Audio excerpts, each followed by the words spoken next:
et qui visait le conseil de discernement de Téhéran. Cet attentat a fait 8 blessés et 1 mort.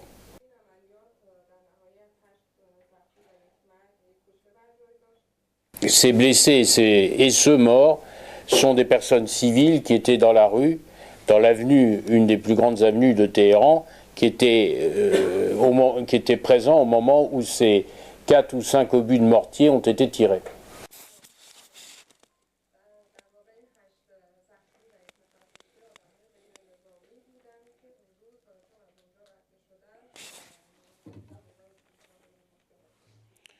Le deuxième dossier concerne l'assassinat du général Shirazi. Vous savez tous évidemment qui il était. Vous savez comment il a été assassiné le matin très tôt en sortant de son domicile. Il était totalement seul et sans escorte. Le fils du général Shirazi, qui a été quasiment le témoin de l'assassinat de son père, a été entendu il y a quelques mois par la justice française.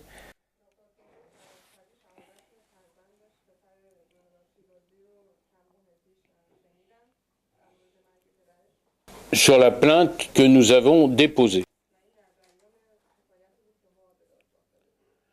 Je veux dire par là que la justice française assume totalement ses responsabilités.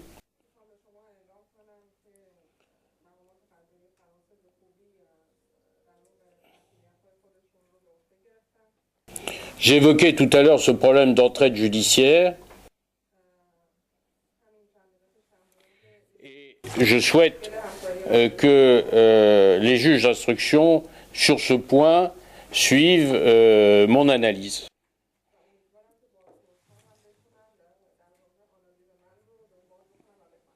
Permettant ainsi de transférer tous les éléments,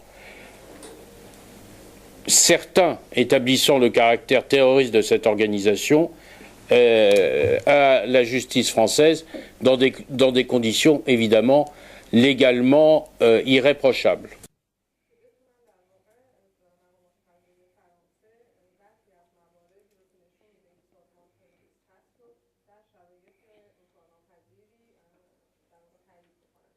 Tout le monde sait évidemment ce qu'a fait cette organisation, notamment quand ils étaient prestataires de services de Saddam.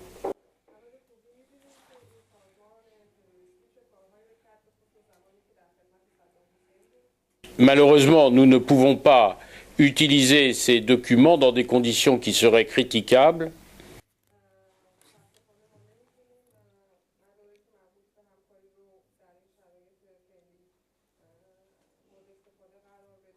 Ou qui seraient éventuellement censurés par la chambre criminelle de la Cour de cassation.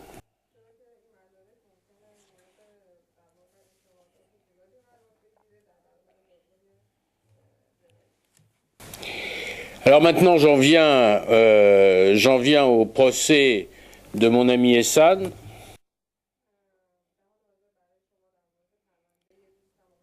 Que je salue et à qui je rends hommage parce que c'est un intellectuel engagé et Dieu sait si aujourd'hui l'Iran manque d'intellectuels. Et c'est surtout quelqu'un qui a fait preuve de courage, car il n'a jamais dissimulé son engagement contre cette organisation.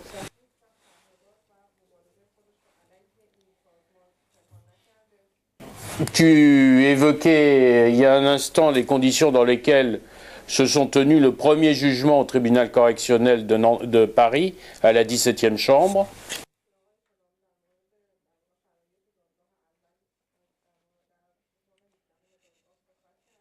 Les débats ont duré 2 jours. Il y avait à peu près 400 ou 500 moudjahidines au palais de justice. Et nous avons été copieusement insultés.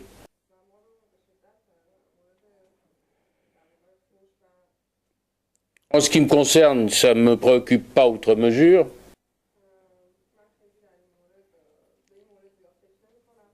Simplement insulter quelqu'un de l'âge d'Ehsan et de la notoriété d'Ehsan Naraghi, c'est beaucoup plus préoccupant sur la qualité de ceux qui insultent.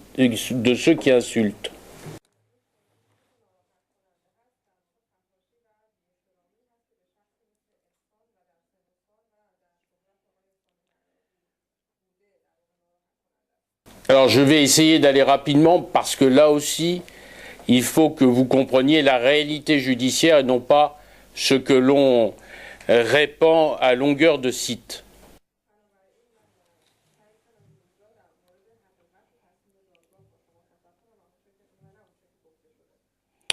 Il y a plus de 15 ans,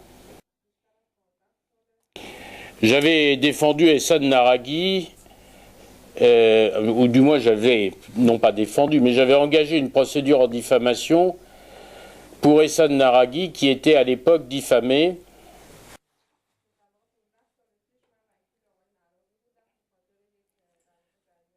par l'un de vos compatriotes que vous connaissez certainement, mais dont je ne citerai pas le nom,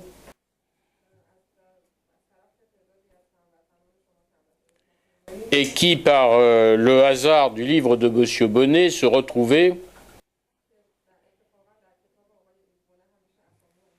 au même titre que Chadorlou, agent du VEVAG.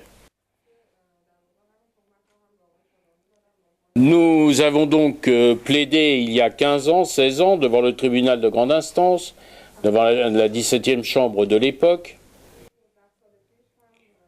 Nous avons gagné. Ils ont évidemment fait appel. Nous sommes allés devant la cour d'appel. Nous avons gagné.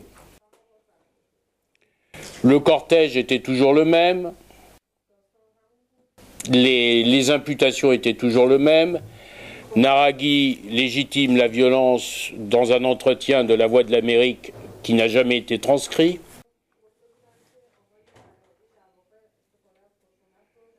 Naraghi est un agent de la SAVAK, puis un agent du nouveau régime.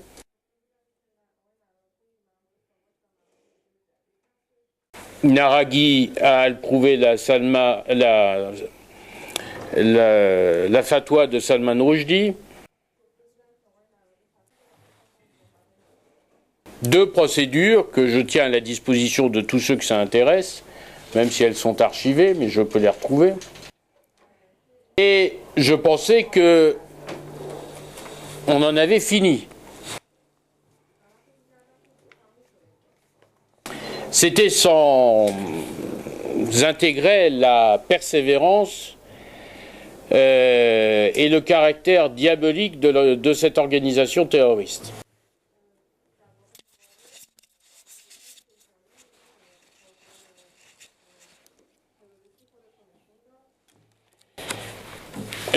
En effet, le 17 septembre 2007, les Moudjahidines diffusent sur leur site internet un texte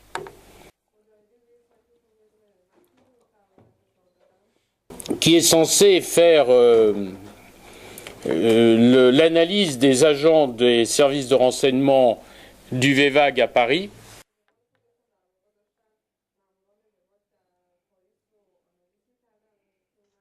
Au premier rang desquels figure évidemment Ehsan Naraghi, pas très loin Chadorlou. Et ce texte, évidemment, a immédiatement donné lieu à des poursuites pour diffamation que j'ai engagées et qui sont toujours actuellement en cours.